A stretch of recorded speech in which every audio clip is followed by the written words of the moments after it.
शाश्वतचरणकमलचिन्मकरन्दाय भक्तजन्मानसनिवासाय श्रीराम चन्द्राय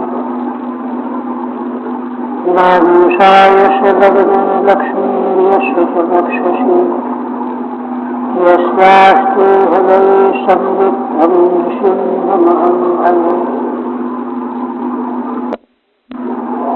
विश्वसर्गो विसर्गादि नवलक्ष्मीलक्षितम् श्रीकृष्णाख्यं परं धाम जगद्धाम नमामि तत्।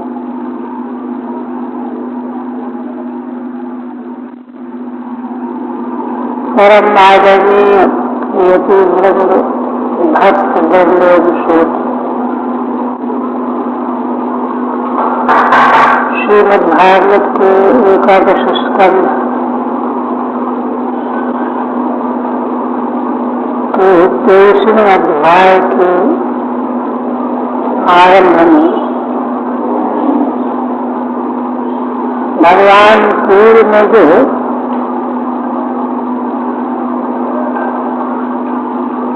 उत्कृष्ट परमार्थ तत्व का विश्लेषण करके यह कहा है कि देखो यह तत्व ज्ञान जीवन में फलित होना चाहिए। केवल मात्र बोल देना, बात कर लेना ये नहीं, जीवन में उसका आचरण होना चाहिए। और आचरण के लिए भगवान ने यह बताया है एक भोग लिप्सा समाप्त हो। भगवान ने साफ शब्दों में कहा तस्माद् भय न भविष्य।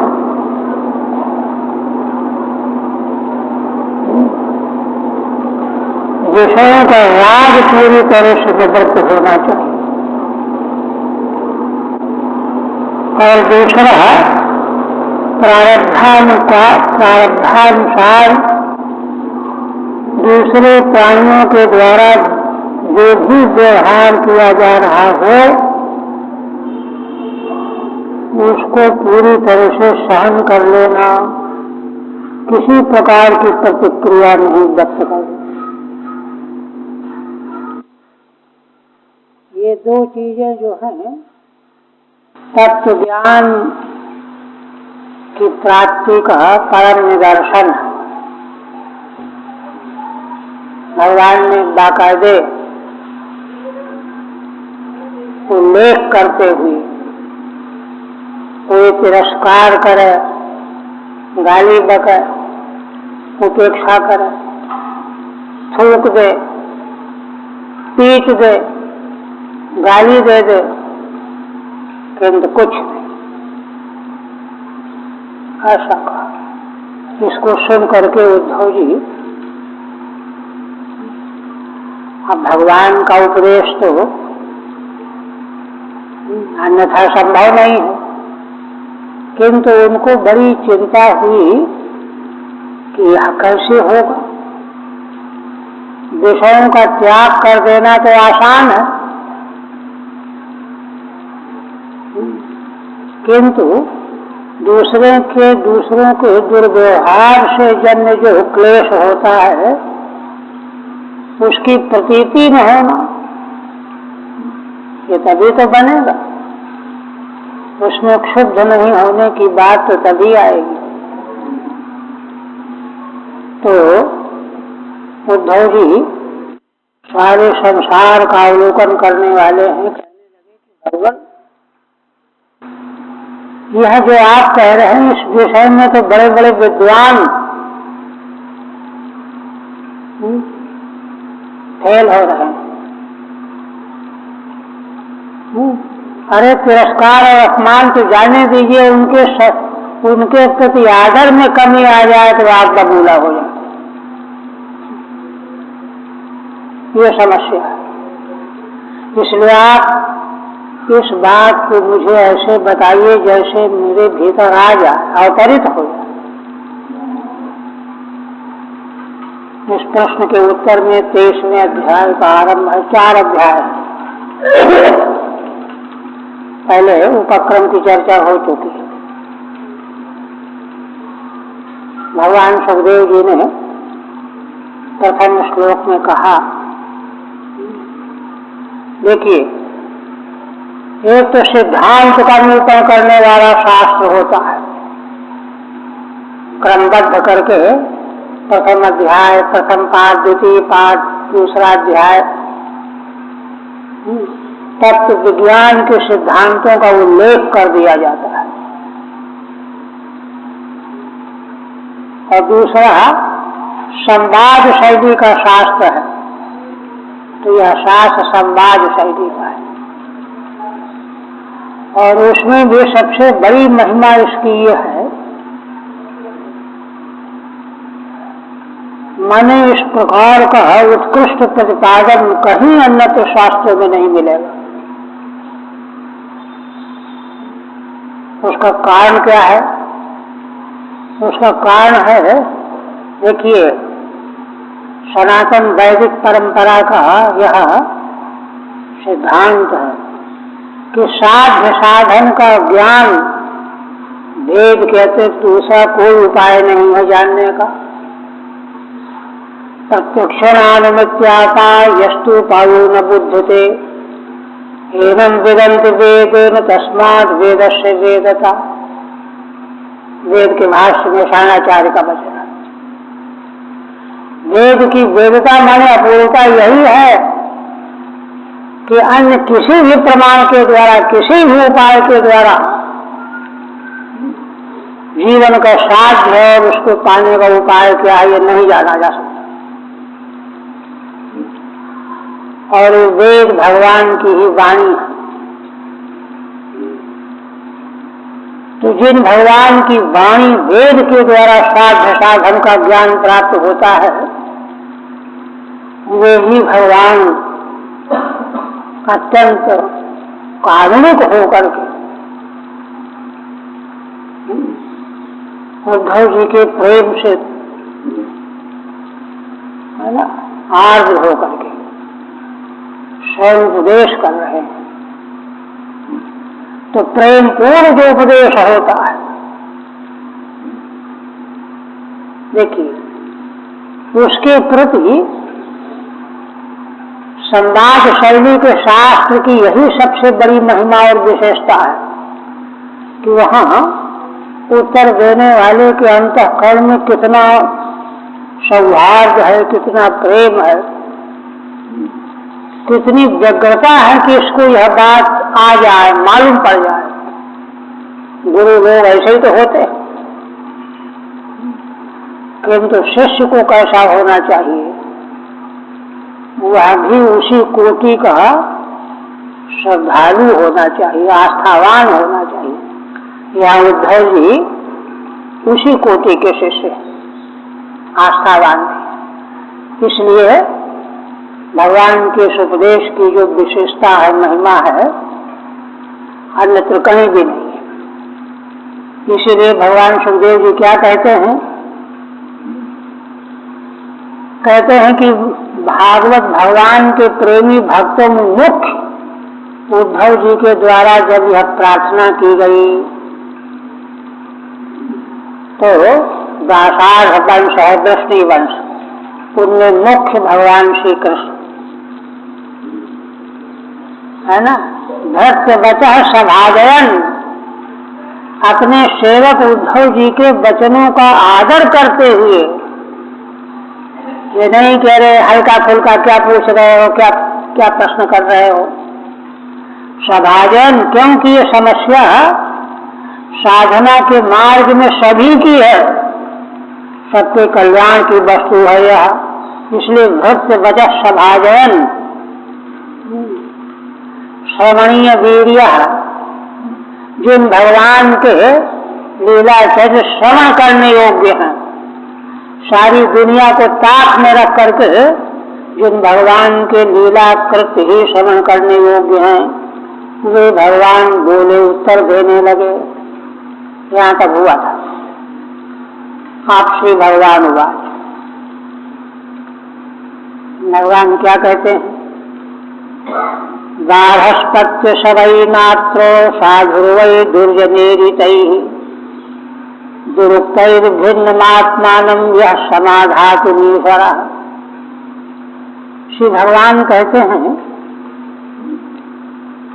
हे बृहस्पति जी के शिष्य, देवगुरु बृहस्पति के शिष्य हैं उद्धव जी,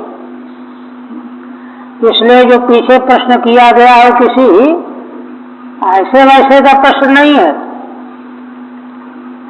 ना। तुम जो प्रश्न कर रहे हो, जो जिज्ञासा कर रहे हो, बिल्कुल ठीक कर रहे हो।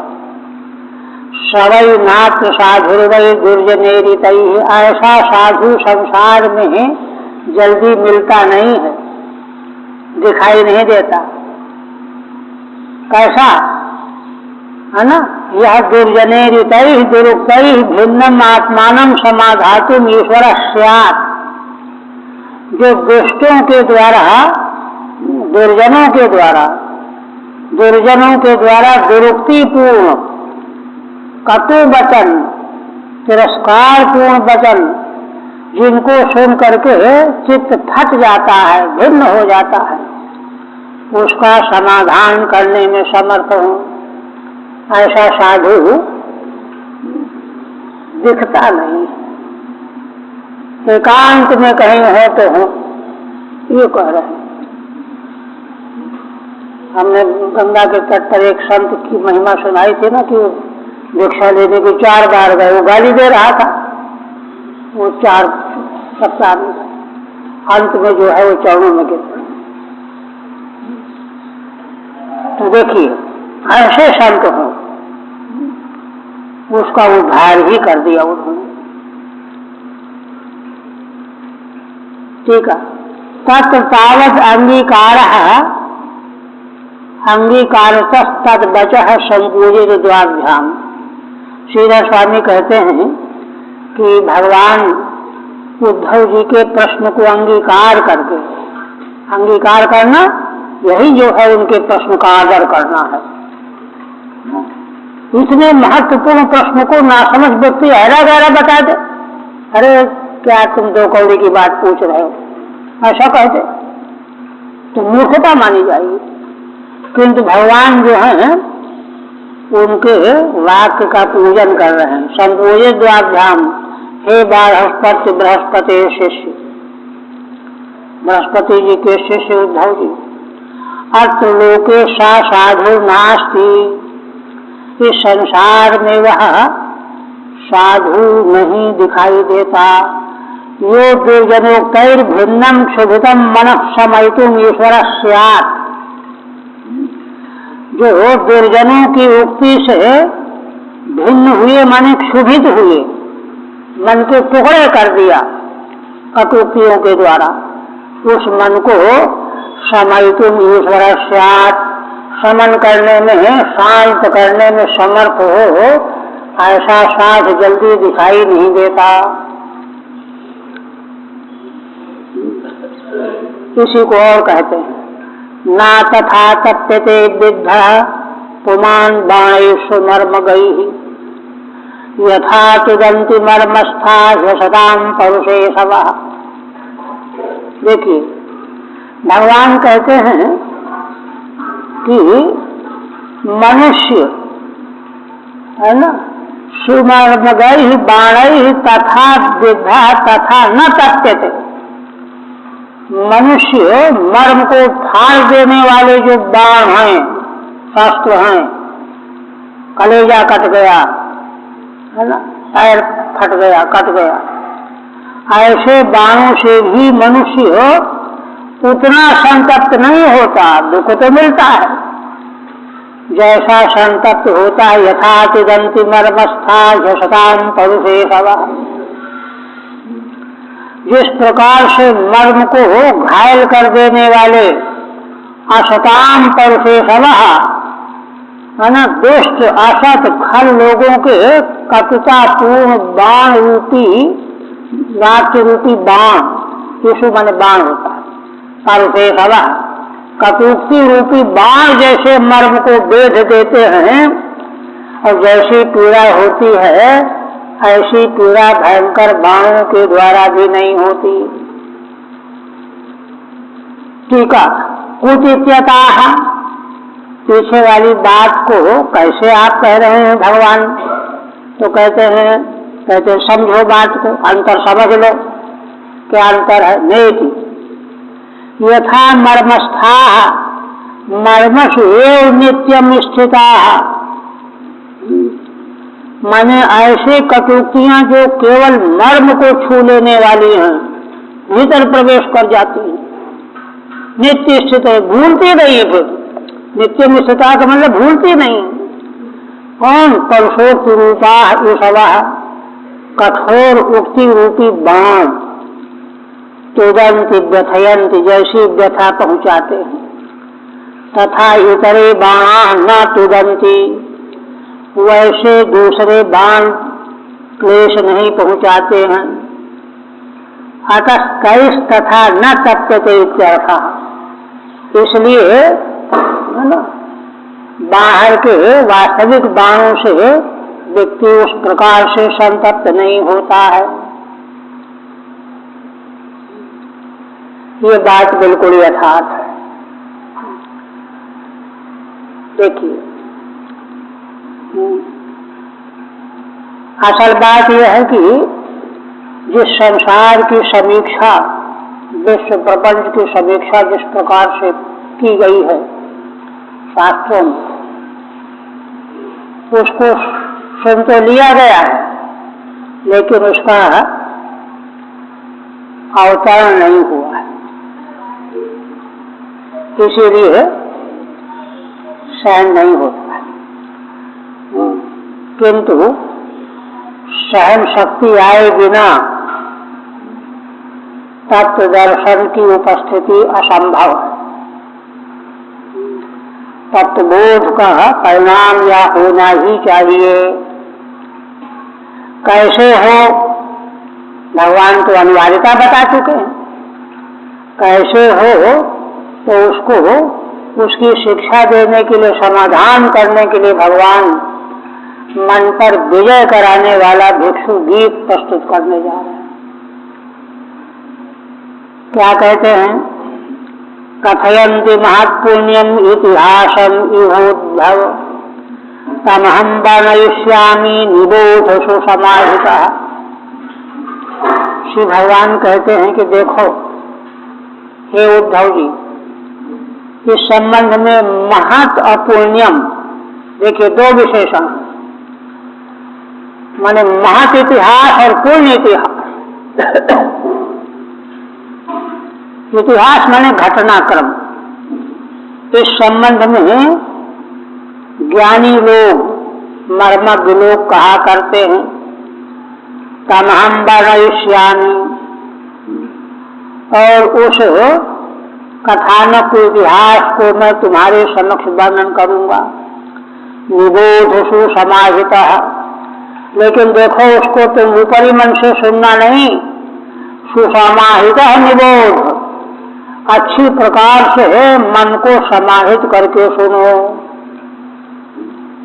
क्योंकि वस्तु का तत्वावगाहन तभी होगा।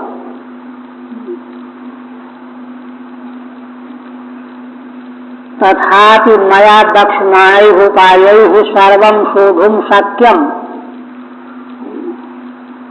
भगवान पहले उद्धव जी के प्रश्न की प्रशस्ति कह करके फिर कहते हैं, उनको उपाय तो पूछा है, तो भी यथा दक्षमाणैः मया दक्षमाणैः उपायैः, मेरे द्वारा आगे कहे जाने वाले उपायों के द्वारा, बहुवचन में चारों उपाय हैं, चारों उपायों में हेतु हेतु मद्भाव है, किंतु उनको सुना जाएगा, चारों को सुना जाएगा, तब संगति मालूम पड़ेगी। समाधान के क्रम में संगति है।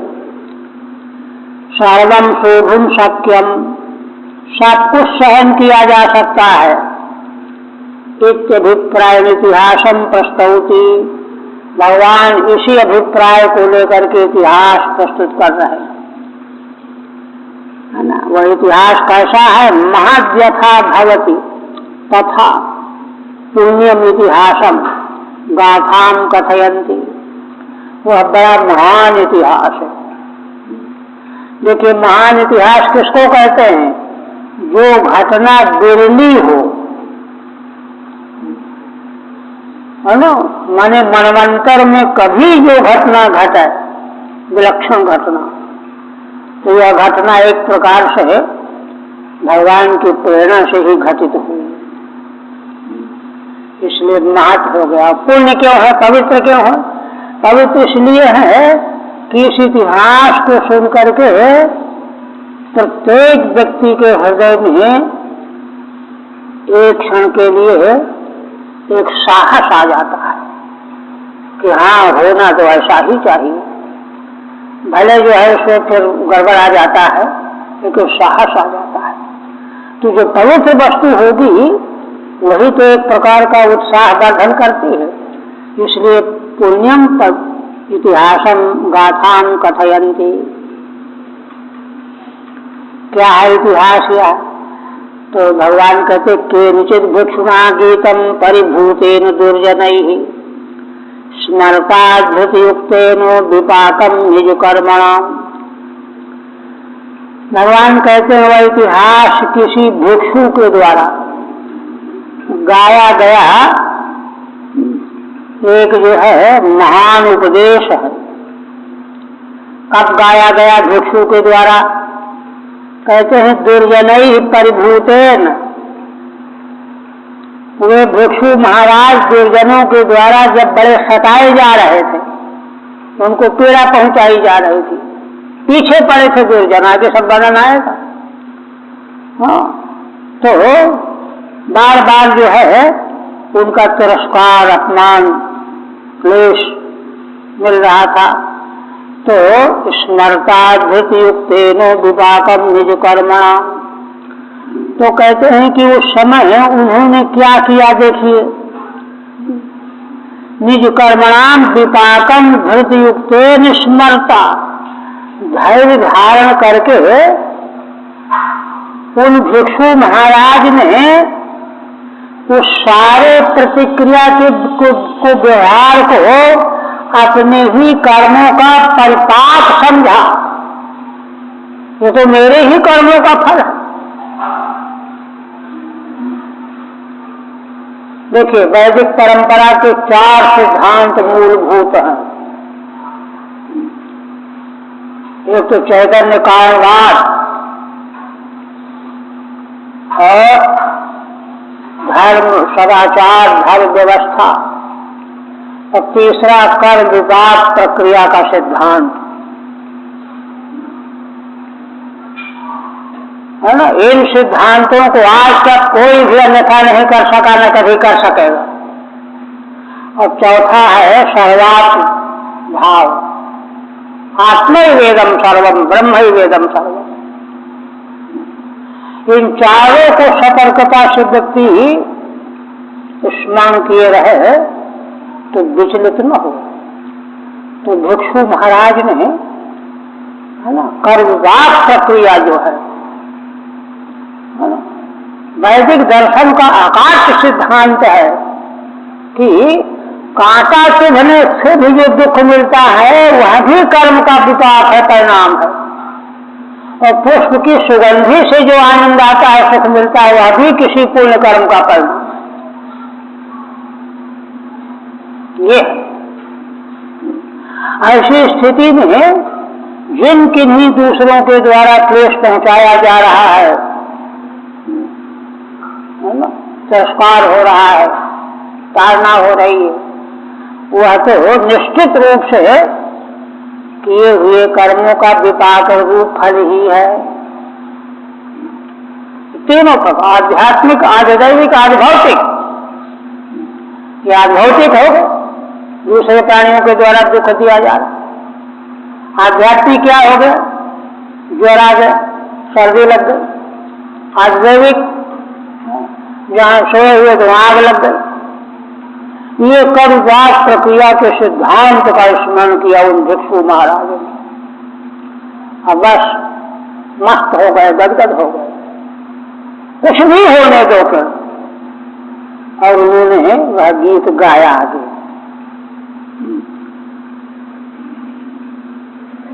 ठीक है, नहीं उपक्रम करके अब भगवान प्रारंभ करते हैं।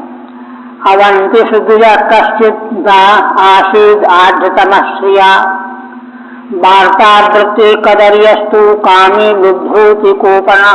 देखिए अब उसको जो आगे क्लेश मिलेगा दुष्टों के द्वारा, कर्मवाद प्रक्रिया के द्वारा उसका शमन करेंगे ना, तो उन्होंने क्या कर्म किया जिसका विपाक था वह, तो उनके पूर्व व्रत का पहले वर्णन करते हैं। अवंती क्षेत्र में कोई एक ब्राह्मण थे जो धन संपत्ति से बड़े धनाढ्य थे। वार्तावृत्ति कदर्यस्तु, वार्ता माने खेती व्यापार उनकी वृत्ति थी, है ना, किंतु कदर माने कृपण थे, कामी थे, लोभी थे और बड़े क्रोधी थे। काम, क्रोध, लोभ और कार्पण ये इनमें कूट कूट के भरा हुआ था। टीका में कहते हैं सा भिक्षु पूर्वम धनाढ्य कक्षार्जितस्य धनस्य नाशेन। वे भिक्षु पहले धनाढ्य थे, संसारी गृहस्थ थे, बड़ी कठिनाई से धन उन्होंने पैदा किया, कमाया, उसका नाश हो गया तो संतप्यमानः निर्विण्णः सन, तब उनको बड़ा दुख हुआ, दुख होकर के उनको वैराग्य हुआ, संन्यास ले लिया। सन प्रव्रज्य भिक्षार्थम मटन, भिक्षा के लिए जब जाया करते थे तो दुर्जन ऊपर दुर्जन लोग उनको पीड़ा पहुंचाते थे। प्रस्तुतोपयोगिनीम गाथाम आगायते वक्तुम, प्रस्तुत प्रसंग के उपयोग में आने वाली गाथा का उन्होंने गान किया है, गुनगुनाया है ना। वह गाथा को प्रस्तुत करने के लिए, है ना, उनके पूर्व चरित्र का पहले वर्णन करते हैं भगवान। अवंतिष इत्यादि का, अवंतिष माने मालव देश है, मालवेशु। वार्ता माने कृषि वाणिज्यादि रूपा वृत्तिर्यश, खेती और व्यापार। कदर्यस्तु, कदर्य थे, स्मृतायुक्ता, स्मृति में कदर्य का लक्षण कहा गया है। कृपा कौन होता है? आत्मानं धर्म कृत्यं च पुत्रदारांश्च पीडयन् देवतातिथिभृत्यांश्च सा कदरी इति स्मृतः। देखिए, अपने को पीड़ा पहुंचावे उपभोग न करके, धर्म के कृत्य की उपेक्षा करे, है ना, पुत्र और पत्नी आदिकों को भी पीड़ा पहुंचावे कंजूसी के कारण। देवतातिथिभृत्यांश्च, देवताओं की भी उपेक्षा करे, अतिथियों की उपेक्षा करे, सेवकों की भी उपेक्षा करे। सा कदर इति स्मृतः, उसको कदर कहा गया स्मृति शास्त्र। ऐसा था, और कामी को भी लोभी था। इससे क्या हुआ? ज्ञातयो अथितयस्तस्यो वाङ्मात्रेणापि नार्चिताः। कहते हैं कि कैसे, ऐसा कैसे था वो? कहते लक्षण सुनो उसके। शून्यावसथ आत्मापि काले कामैः अनर्चितः। भगवान कहते हैं कि उद्धव जी, ज्ञाति अपने संबंधी परिचित अतिथि, है ना, जो उसके थे, उनको और से जाने दो। वांग मात्रेणापि नार्चिता, वाणी से भी उनका सम्मान आदर नहीं किया, है ना। मीठी वाणी से बोल देंगे तो कहीं कुछ मांग न ले, तो डर के मारे वाणी से भी स्वागत सम्मान नहीं किया। इस प्रकार से शून्य आवश्यक घर में, आवश्यक माने घर, कामैः आत्मा की काले अनर्चिता, शून्य घर कौन होता है? जहाँ देवता की पूजा नहीं, ऋषियों की पूजा नहीं, अतिथि का सत्कार नहीं, पितरों का आदर नहीं, वही शून्यावस्था। और कामई ही आत्मा पिकाले अनर्चिता, भूख लगी है लेकिन खा नहीं रहा है, बीमार हो गया दवा ले नहीं रहा है, पैसा लग जाएगा, ऐसा था वह। ठीक है, तस् ये ज्ञातयो बांधवा अतिथयो अध्वनीनाश्च तेन नार्चिता, उसके जो ज्ञाति जन थे, बांधव, अतिथि, राहगीर, अध्वनीनाश्च, उसने उनका आदर नहीं किया। शून्यावशथे धर्म कर्म हीने गृहे देहे वा, उसका घर धर्म कर्म से हीन था और देह भी हीन था। दुःशीलस्य कदर्यस्य दुह्यन्ते पुत्र बांधवा, द्वारा दुहितरो भक्त्या विषण्णा नाचरन् प्रियम। भगवान कहते हैं देखो, ये संसार का स्वभाव है, जो कदर माने कृपा होता है, दुशील भी होता है।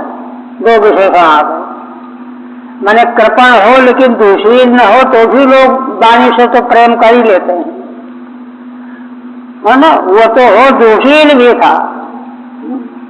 दुशील का मतलब वो चिल्ला रहा हो कि हमको प्यास लगे तो भी उसको पानी देने वाला नहीं, इतना दुशील। दुह्यन्ते पुत्र बांधवा, तो ऐसे व्यक्ति के पुत्र बांधव भी द्रोह करने लगते हैं। दारा दुहितरो भृत्या, यहाँ तक कि पत्नी, कन्याएं, सेवक सब खिन्न हो जाते हैं।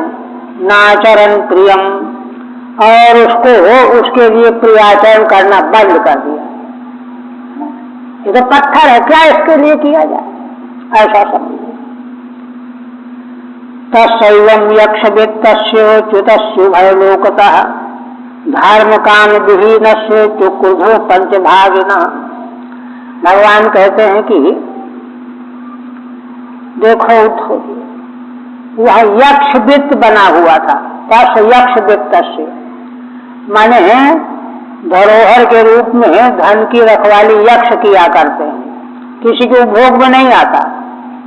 यक्ष वित्त बने उसका धन केवल रक्षा करने के लिए था। च्युतस्युभय लोकतः, इसलिए दोनों लोकों से वह च्युत हो गया, लोक परलोक दोनों से।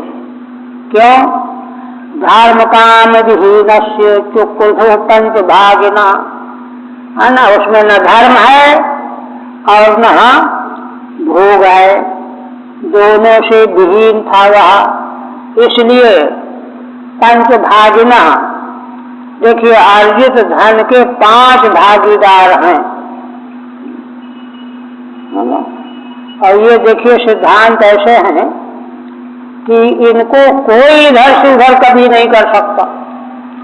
जब तक इनको समाज में स्थापित नहीं किया जाएगा तब तक समाज सुखी कभी हो ही नहीं सकता। अभी शंकराचार्य ने जैसे बताया कि जो वैदिक परंपरा की व्यवस्था है, कैसे क्या करना, उसको स्वीकार किए बिना, महाराज ने बताया ना कि ये देखिए बड़ी बड़ी वैज्ञानिक सुविधाएं हैं जिनमें समय की बचत, धन की बचत, परिश्रम की बचत, लेकिन 3 की बचत तो हो रही है, लेकिन उनका उपयोग कहाँ हो रहा है? माने धन, समय और श्रम की बचत होने पर इसका विनियोग होना चाहिए भगवान की ओर। तो भगवान की ओर अगर कोई कहे कि वहां जरा आना, समय नहीं, तीनों को उन्होंने यही कहा। तो इसीलिए ऋषियों ने, मनु भगवान कहते हैं कि महान यंत्रों में रोक लगी हुई थी। ऋषि सब जानते थे बनाना, किंतु रोक रखा था। अगर इसको बना दिया गया तो भौतिकवाद जो है इतना हावी हो जाएगा कि मनुष्य पशु से भी गया गुजरा हो जाएगा, जैसा आज हो रहा है। तो उसी वही बात कहते हैं कि चुक्रुभो पंच भागिना, 5 भागीदार है जिनका हिस्सा है वो देना पड़ेगा, नहीं दोगे तो उसका फल भोगना पड़ेगा। ठीक है। यक्षाणाम वित्तमिव केवलम रक्षणीयम वित्तम यस्य, है ना, जैसे यक्षों का वित्त केवल सुरक्षित बनाए रखने के लिए है, रक्षणीयम केवलम वित्त, ऐसे ही वित्त उसका भी था, न किसी को देना न स्वयं उपभोग करना। पंचभागिना पंचयज्ञ देवता, पंचयज्ञ जो प्रत्येक गृहस्थी का अनिवार्य कृत्य है, उसकी उपेक्षा करने से वे देवता पंचभागी रुष्ट हो गए, जो क्रुद्ध क्रोधित हो गए। अच्छा, और देखो पांचों का जो विभाजन किया गया है उसका बहुत बड़ा वैदिक विज्ञान है इसके मूल में। माने उनकी सेवा पूजा न करना हम कृतघ्न माने जाएंगे, उनके उपकार से उपकृत हो रहे हैं और उनको अंगूठा दिखा रहे हैं। देखिए, देवता अगर हम पर अनुग्रह न करें तो हम आंख से देख नहीं सकते, कान से सुन नहीं सकते, इनके सबके देवता हैं अधिष्ठाता, और जो है उनकी पूजा नहीं कर रहे हैं, उनके द्वारा संसार का भोग रहे हैं, उनका उपयोग कर रहे हैं, लेकिन उनकी पूजा नहीं, अंगूठा दिखा रहे हैं उनको। कर्तव्य पंचमश चांडाल उच्चते, वशिष्ठ जी कहते हैं अपनी स्मृति में, कर्तव्य तो 5वां चांडाल है, बहुत गिरा हुआ है। तो इसलिए चुक्रुभो पंचभागिना आप कहते हैं। तदवध्यान विश्रस्त पुण्य स्कंध से भूरिद अर्थोत्तगछ अपगच्छन् निधनम बहुआयास परिश्रमा।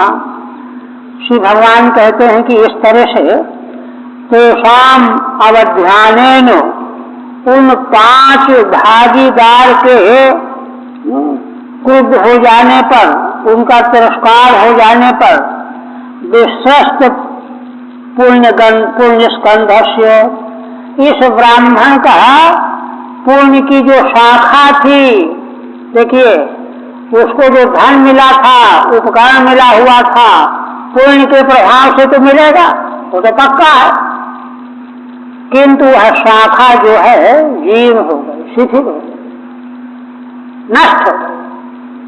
जैसे पेड़ की शाखा विशेष जो है, जो फूल फल देने वाली थी, सूख गिर पड़ी, टूट के गिर गई, नष्ट हो गई। विश्रेष्ठ का मतलब नष्ट हो गई, पुण्य स्कंध वाली शाखा नष्ट हो गई। भूरिद संबोधन है उद्धव जी के। तो देखिए उसी के प्रभाव से धन उसके पास आया हुआ था, बना हुआ था। अर्थोपगच्छन् धनम बहुआयास परिश्रमा, इसलिए पुण्य की शाखा के ध्वस्त हो जाने पर उसका फल नहीं रह जाएगा, इसलिए उसका सारा धन नष्ट हो गया। जो बहुत आयास और परिश्रम से इकट्ठा किया था वह सारा धन उसका जाता रहा। तेषाम टीका, तेषाम अवध्यानम अनादरः, पंचयज्ञ देवताओं का अवध्यान क्या है? अनादर करना, उपेक्षा करना, अंगूठा दिखाना। तेन विश्रस्तो विशीर्णः पुण्यस्य स्कंधः, उसी के कारण जो है पुण्य का स्कंध शाखा जो थी उसकी वृद्धि हो गई, है ना। अर्थ लाभ मात्र हेतु अंशो यश, अर्थ लाभ मात्र उसका हेतु था, अंश था, वो भी नष्ट हो गया। जब तक रहा तब तक रहा। बहुआयासै कृष्यादि केवलम समो यस्मिन् सः, जो धन बहुत आयास कृषि आदि के द्वारा, केवल श्रम के द्वारा इकट्ठा किया गया था वो नष्ट हो गया। आप देखिए, ज्ञातयो जगृहु किंचित किंचित दस्यव उद्धव, दैवतः कालतः किंचित ब्रह्म बंधु पार्थिवा। श्री भगवान कहते हैं कि देखो, कुछ तो उसके ज्ञाति लोगों ने इधर उधर से खींच लिया, छिपा लिया, हड़प लिया। किंचित किंचित 10 सेवा और कुछ डाकू चोर चक्के चुरा ले गए, है ना। दैवता कालता किंचित, कुछ दैव के द्वारा आग लग गई, मकान जल गया, कुछ काल के द्वारा नष्ट हो गया। ब्रह्म बंधु नृपार्थिवात, नृ और पार्थिवात, कुछ मनुष्यों ने हथिया लिया, कुछ राजा की ओर से सेवकों ने टैक्स के रूप में वसूल लिया। इस तरह से सारा का सारा धन उसका नष्ट हो गया। ठीक है, कुतो निधनम अगच्छत तदा ज्ञातया ही थी। निधन कैसे हुआ? तो ज्ञातया, है ना, उसके बंधु बांधव ने ले लिया। दैवतो गृहदाहादिना, घर में आग लग गई। कालतः निखात धान्य आदि, कोई धान्य जो है गड्ढे में गड़ा हुआ था नष्ट हो गया। नृणाम पार्थिवानाम च द्वंद्वैक्यम, मनुष्य और पार्थिव माने राजा लोग, इन सब के द्वारा भी हथिया लिया गया। द्वंद्व समास करके एक भाव। तस्मात् शैवम द्रविड़े नष्टे धर्म काम विवर्जिता उपेक्षितस्य स्वजनैश्चिंता माप दुरत्ययाम। आप भगवान कहते हैं कि इस तरह से धन तो सारा उसका नष्ट हो गया और धर्म और काम से रहित तो था ही, केवल अर्थ ही सहारा था उसके जीने का, वो भी गया। उपेक्षितस्य स्वजनैः, और जो सगे संबंधी थे वो उपेक्षा कर दी, अब मरने दो, जाने दो, हम क्या करें। चिंता माप दुरत्ययाम, अब तो उसको बड़ी भारी चिंता आ गई। तस्यैवं ध्यायतो दीर्घम नष्टरायस्तपस्विनः खिद्यतो वाष्पकंठस्य निर्वेदः सुमहानभूत। भगवान कहते हैं कि उद्धव जी उस ब्राह्मण का जो बड़े गहराई से ध्यान में डूब गया, हाय यह क्यों हो गया, कैसे हो गया, अब क्या करूं। नष्टरायः, है ना, रा माने धन, जिसका धन नष्ट हो गया। तस्य तपस्विनः, और धन के नष्ट हो जाने से संतप्त हो रहा है, रात दिन जल रहा है, उसको खिद्यतो वाष्पकंठस्य, बड़ा खेद कर रहा है, नेत्रों से अश्रु बह रहे, रो रहा है। यह होते होते क्या हुआ, महान निर्वेदः अभूत, तो महान बड़ा भारी वैराग्य उसको हो गया। टीका में कहते हैं नष्ट राय नष्टो राह अर्थो यश, नष्ट है धन जिसका, तस्य नष्ट राय, तपस्विना मन संतप्तस्य, उसको वैराग्य, वैराग्य बड़ी ऊंची चीज है ना। वैराग्य आ जाए तो भगवान की महती कृपा ही समझना चाहिए। नहीं तो क्या होता है, विशेष दुख में व्यक्ति डूब मरता है, आग लगा लेता है, वैराग्य नहीं आता। कितनी बड़ी मूर्खता है। और आत्महत्या को सबसे बड़ा अपराध कहा गया शास्त्रों, किंतु व्यक्ति को वैराग्य नहीं आता। वैराग्य आने के लिए पूंजी चाहिए, जन्म जन्मांतर के संस्कार चाहिए। अगर वह होगा तब तो वैराग्य दुख मिलने पर आ जाएगा, नहीं तो व्यक्ति बेहोश हो जाएगा, हाथ फेल हो जाएगा, मर जाएगा, वैराग्य नहीं आएगा। किंतु ब्राह्मण को वैराग्य आ गया।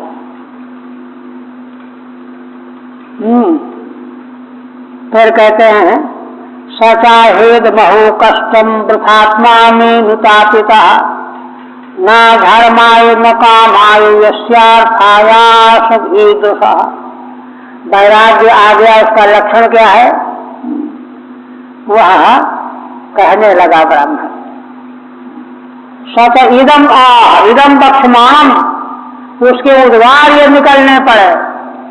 देखिए व्यक्ति के चरित्र की परीक्षा कब कैसे होती है, ये क्या बोल रहा है, क्या कर रहा है, है, क्या सोच रहा है ना? तो उसका वक्तव्य जो है ना, उसका परिचय दे रहा है। सच इदम आह, क्या अहो, अरे कितने क्लेश की बात है। क्यों? वृथात्मा में अनुतापिता है, मैंने अपने शरीर को व्यर्थ में दुख दिया, तपाया। मैं आत्मा वृथा अनुतापिता तपाया। क्यों? न धर्माय न कामाय, जिस पैसा कमाने में लगा रहा है रात दिन, है ना, हड्डी तोड़ परिश्रम करता रहा, वह धन न तो धर्म के काम में आया न भोग के काम में आया। यस्यार्थायास ही दशा, जिस अर्थ के कमाने का ऐसा आयास, इतना परिश्रम, इतनी लगन, है ना, किंतु न धर्म में काम आया न भोग में आया, तो व्यर्थ ही तो हुआ। ये उसके मन में विचार आया। मैं मया आत्मा देहा, टीका में कहते हैं, मैंने देह को व्यर्थ में क्लेश दिया, वृथा ही हुआ। आत्मानुतापम प्रपंचयति, उसको अनुताप क्या हो रहा है? अरे मैंने हड्डी तोड़ परिश्रम करके धन कमाया, लेकिन न धर्म किया न भोग भोगा न धर्मा इत्यादि ना। यश ईदृशो अर्थायासा तेन मया, जिस धन के कमाने का ऐसा आयास मैंने किया, उससे मिला क्या? खेद के अलावा तो कुछ मिले ही नहीं, है ना। फिर कहता है प्रायणार्था कदर्याणाम ना सुखाय कदाचन, कहता तो था ही ना।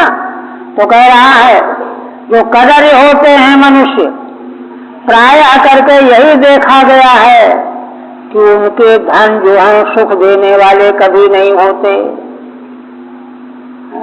फिर क्या होते हैं?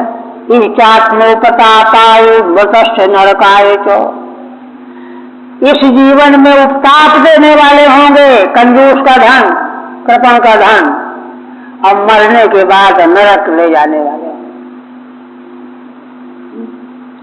नरकस्य सत्यप्यर्थे धर्मान अनुष्ठानात्, है ना, अर्थ रहने पर भी धर्म का अनुष्ठान नहीं करने से नरक जाना पड़ता है, धर्म की उपेक्षा से। धर्म विहित कर्म का त्याग भी धर्म माना गया है। 3 प्रकार के वैदिक कर्म, अकर्म, विकर्म। विकर्म माने विहित का त्याग, विहित का त्याग भी अधर्म कोटि में है। तो विहित का त्याग करने से अधर्म, अधर्म से नरक मिलेगा।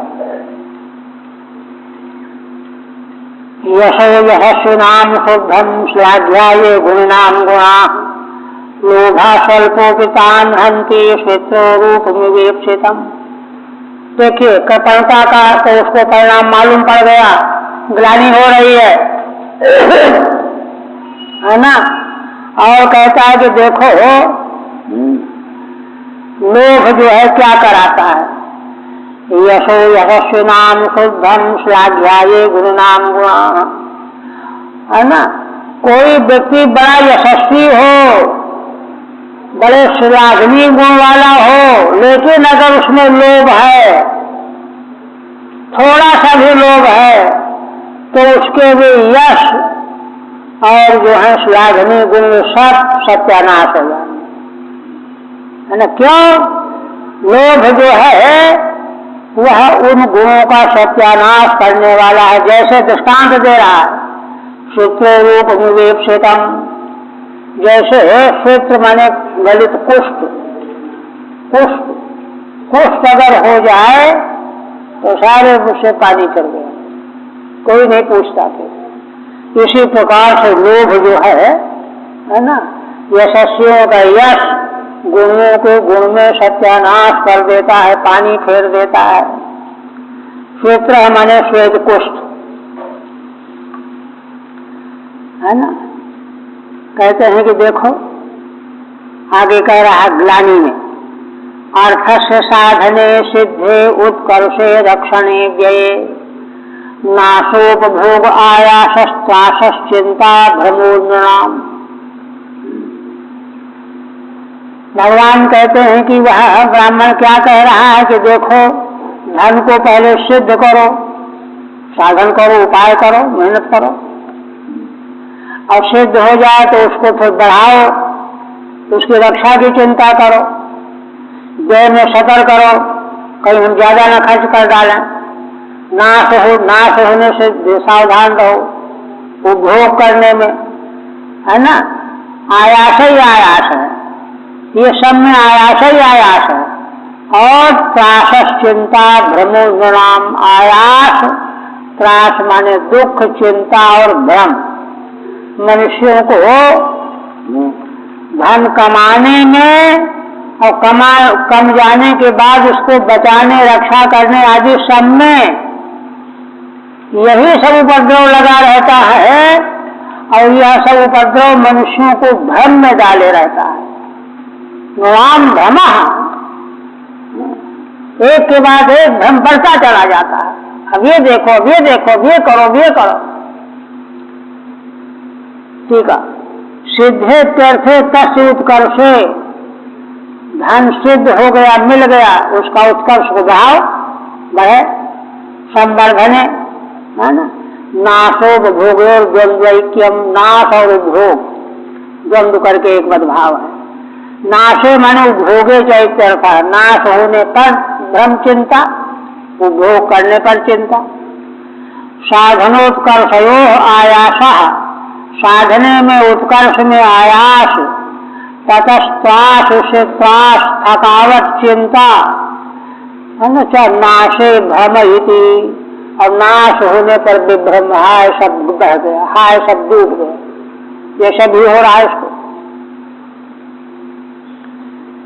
फिर कहते हैं स्तेयम हिंसान्वितम दंभ काम क्रोध स्मयो मदः भेदो वैरमविश्वास संस्पर्धा व्यसनानि च एते पंचदशानर्था ह्यर्थमूला मतानृणाम् तस्मादनर्थमार्थाख्यम श्रेयोसी दूरतस्त्यजेत्। वह ब्राह्मण कह रहा है कि देखो, 15 अनर्थ धन के साथ में जुड़े हुए मिलते हैं, आते हैं। स्तेय माने चोरी, हिंसा, अन्य झूठ, दंभ, काम, क्रोध, स्मय, गर्व, घमंड, मद, भेद, फूट डालो, वैर, अविश्वास, संस्पर्धा, 12 ये हो गए 3 प्रकार का व्यसन। 12, 3, 15। ये 15 जो है अनर्थ है, एते पंचदशानर्था, ये 15 अनर्थ हैं।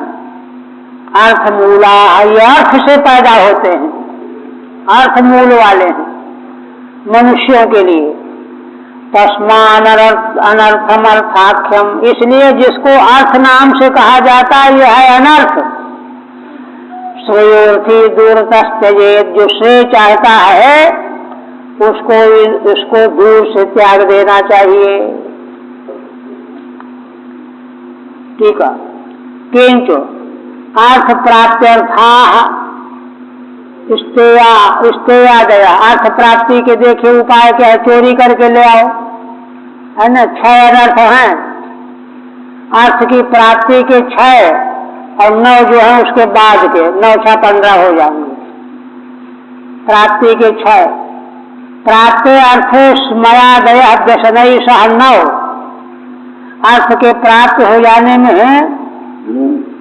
जो है 9 अनर्थ फिर आते हैं, 3 व्यसन को मिला करके। व्यसनानि, व्यसन 3 कौन कौन है, स्त्री, दूध और मद्य, ये 3 व्यसन है। तो 12, 3, 15 हो गए।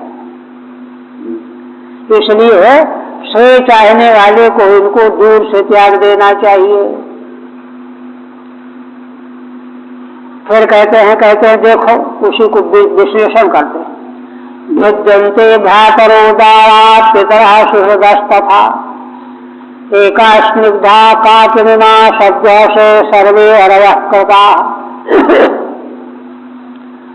ब्राह्मण कहता है कि इसी धन के कारण भाई भाई में फूट पड़ जाती है, स्त्रियां, पितृलोक, सुरत, है ना, एका स्निग्धा, जो बिल्कुल एकम एक होकर के प्रेमी बन करके स्नेही बन करके रह रहे थे एक जगह पर, काकड़ना एक काकड़ी के लिए, कंकड़ी के लिए, सद्य सर्वे हयकृता, शीघ्र ही सब शत्रु बन जाते हैं आपस में।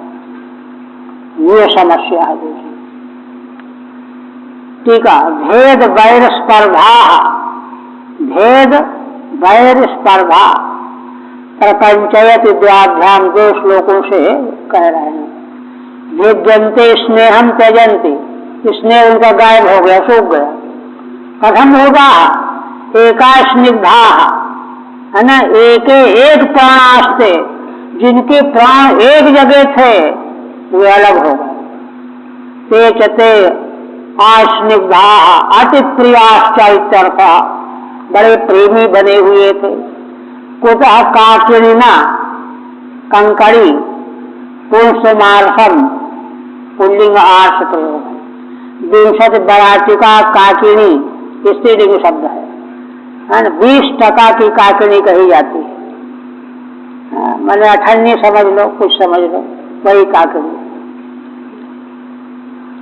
फिर कहते हैं अर्थे नाल्पीयसा हेते संदग्धा दीप्तमन्यव। देखिए सब संसार में दिख रहा है आज भी और सदैव दिखता रहेगा। अर्थे नाल्पीयसा हेते संदग्धा दीप्तमन्यव, बहुत थोड़े अर्थ के लिए ये सब के सब, है ना, संदग्ध माने बड़े घमंड में आ जाएंगे, बड़ा भारी कोष जब चमकने लग जाएगा। त्यजन्त्याशु स्पृभो घ्रंति, एक दूसरे को त्याग के चले जाएंगे, है ना, स्पर्धा करके एक दूसरे की हत्या कर देंगे। साहोत्सृज सौहृदम, सहसा सौहार्द भाव को तिलांजलि दे करके मार डालेंगे, मर जाएंगे। संदग्धा शुभता स्पर्धा स्पर्धमाना, ये महाराज ने एक बार वाराणसी में भागवत के ही किसी प्रसंग में सुनाया। कहा कि देखो अर्थ के प्रति जो ममता संसारी मनुष्य की देखी जा रही है, तो महाराज ने इसका विश्लेषण किया। कहा कि देखो बात असल में क्या है। बात असल में यह है कि वासनाएं उसके मूल में है, और वासनाओं की जड़ें जो है इतनी असंख्य है, उनकी कोई सीमा नहीं है। ये भी हो, ये भी हो, ये भी मिले, ये भी मिले, ये भी मिले, वो भी मिले। अच्छा, अब उसको लोक व्यवहार में मालूम पड़ गया है कि पैसा अगर है, सब चाहो जो चाहो सो ले लो,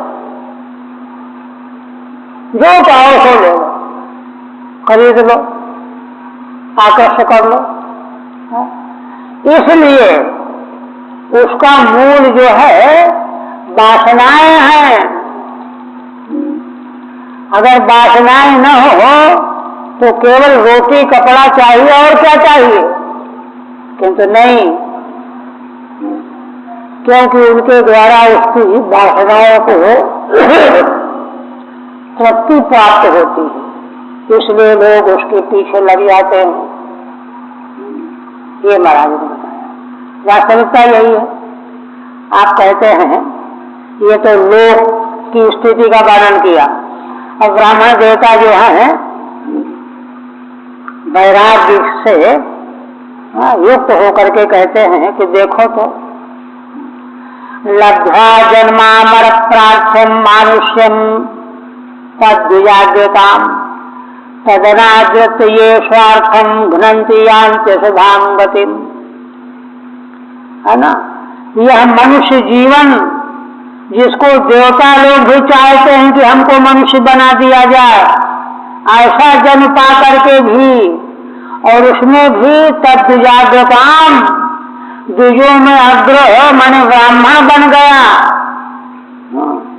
किंतु मनुष्य जन्म और ब्राह्मण जन्म को दोनों को अनादर करके तद अनादृत ये स्वार्थम घ्नन्ति, जो अपने पारमार्थिक स्वार्थ का नाश करते हैं, यान्ति अशुभाम गतिम, वे तो अशुभ गति को ही प्राप्त होते हैं।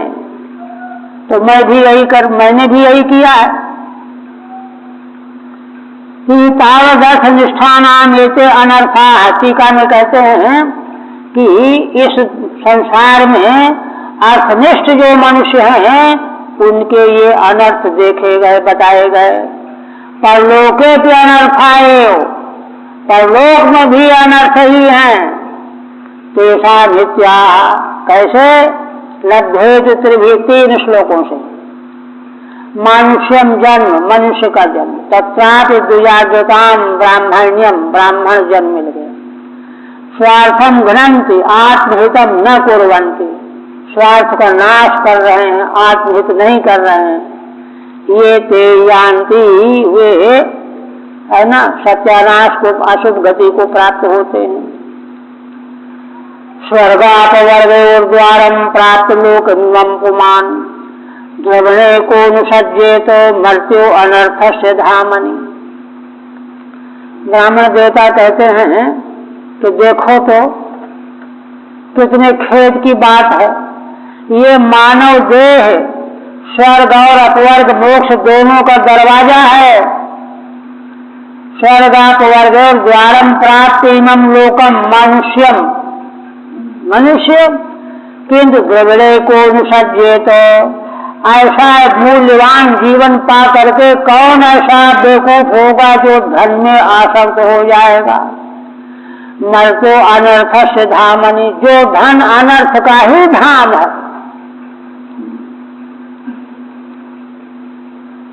है ना।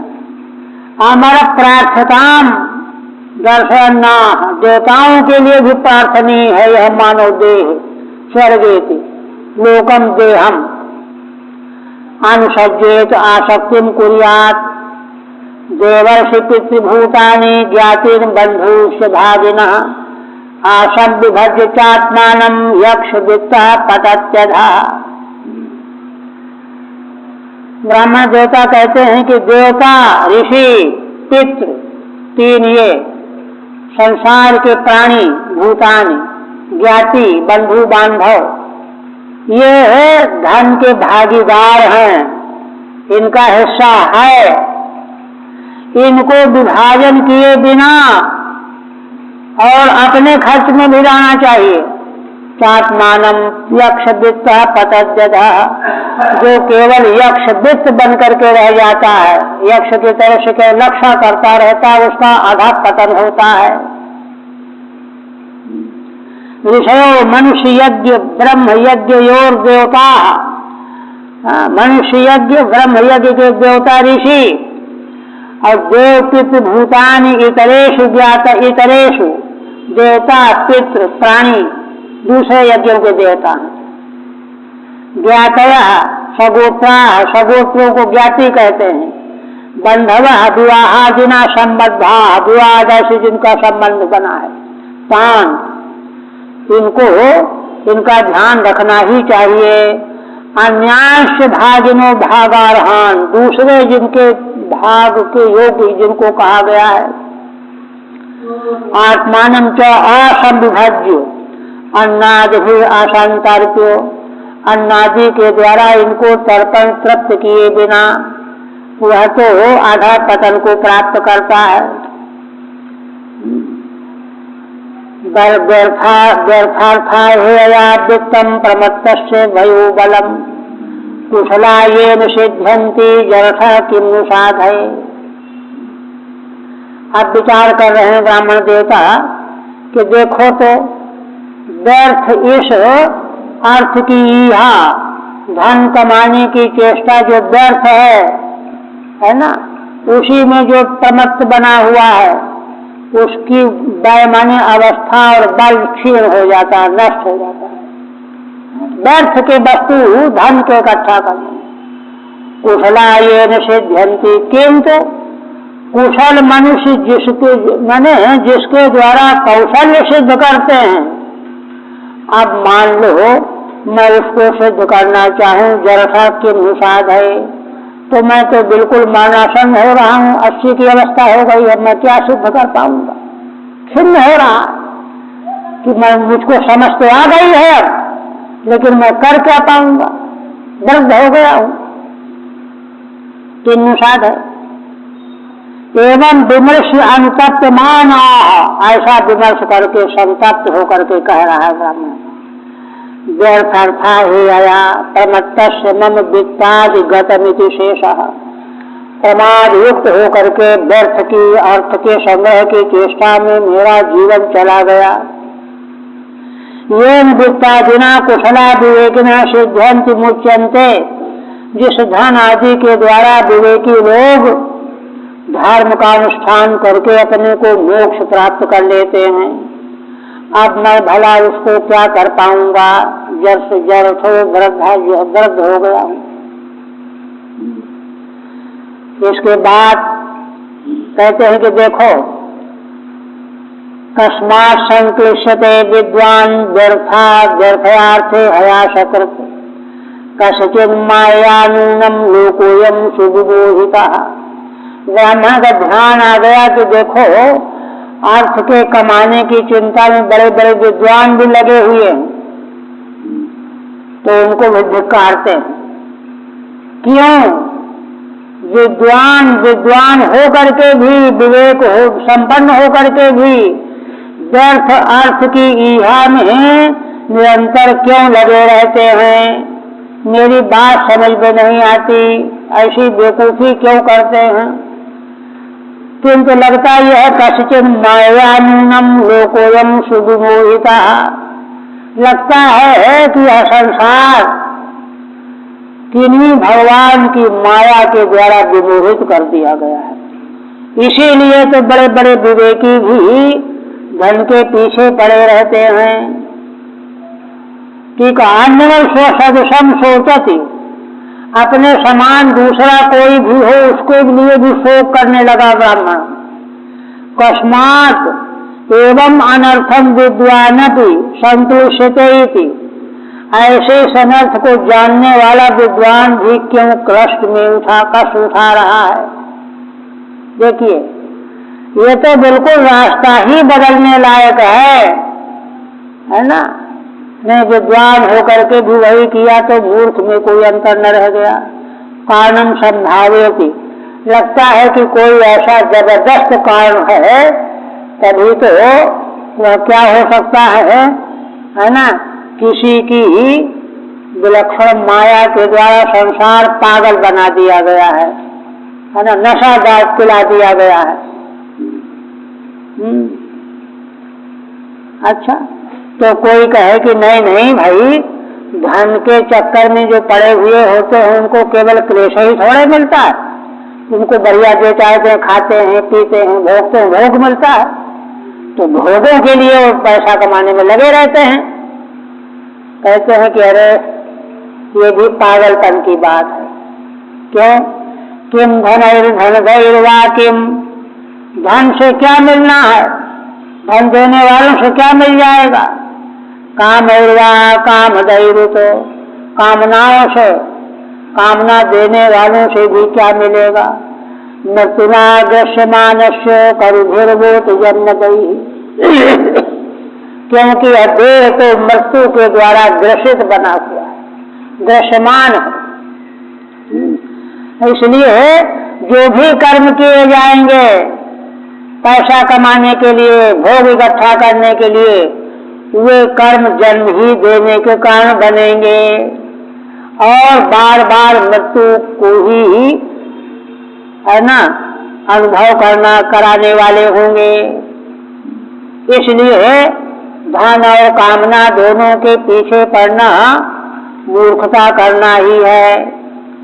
ठीक है, नायम मोहिता कृष्यति। कोई कहे कि नहीं नहीं, मोहित होकर के क्लेश नहीं उठा रहा है, फिर किस लिए? किंतु धनाद भी भोगाद विदित्सया, वह इसलिए उठा रहा है कि धन इकट्ठा करके भोग पा जाएगा, भोग का विधान करने के लिए।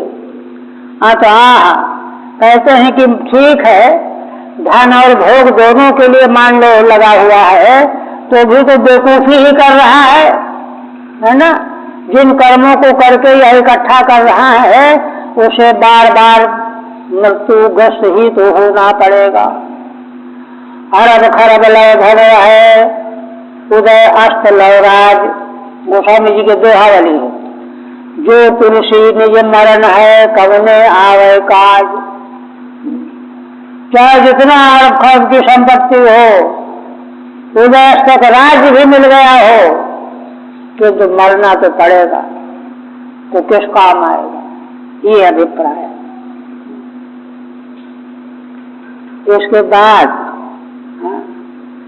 अब ब्राह्मण जो है अंतिम में समाधान चिंतन कर रहे हैं। नूनम में भगवान स्तुष्ट सर्वदेव मयो हरि, ये वैराग्य और का फल है। ये नीतो दशा नेताम निर्वेदश्चात्मनः प्लवः। अब देखिए, सच्चे वैराग्य के उदय होने पर यह बोध प्राप्त होता है। क्या? ब्राह्मण देवता को यह अनुभव होने लगा कि अरे नहीं नहीं, भगवान मुझ पर प्रसन्न है। नूनम में भगवान स्तुष्ट, निश्चित रूप से भगवान मुझ पर प्रसन्न हो गए हैं। जो भगवान सर्वदेवमय श्री हरि हैं। क्यों? कैसे जानते हो? ये नीतो दशा नेता निर्वेदश्चात्मनः प्लवः, क्योंकि वे भगवान ही मुझको इस दशा में ले आए हैं। एकाम दशाम नीता, एक। क्यों? इस दशा में भगवान न लाए होते तो वैराग्य न होता। तो वैराग्य होने से क्या हुआ? निर्वेदश्चात्मनः प्लवः। निर्वेद तो आत्मा को पार करने की नौका है, उद्धार करने का साधन है ना। ठीक है। इदानीं संपन्न विवेक, देखिए वैराग्य है ना, पूर्वक जो है उसको विवेक जागृत हो गया। संघर्ष ना, विवेक होते ही है ना उसका अंतःकरण खिल उठा, प्रसन्न हो गया। आप भगवान को, भगवान की महिमा का गुणगान करने। नून मित्र भी येन प्रीतेन आत्मनः प्लव रूपो निर्वेदस्य भवति। जिन भगवान के प्रसन्न होने से आत्मा के उद्धार के लिए जो प्लव रूप निर्वेद है, नौका, नौका के बिना कैसे पार करोगे संसार समुद्र को? वह निर्वेद जो है भगवान की प्रसन्नता के बिना मिलता नहीं है। वह मुझको भगवान ने प्रसन्न होकर के दे दिया है। सा हरि में नूनम प्रीता इति, निश्चित है कि वे भगवान श्री हरि मुझ पर प्रसन्न हो गए हैं। इसीलिए उन्होंने मेरी ये दशा बना दी कि मुझको वैराग्य हो गया। बस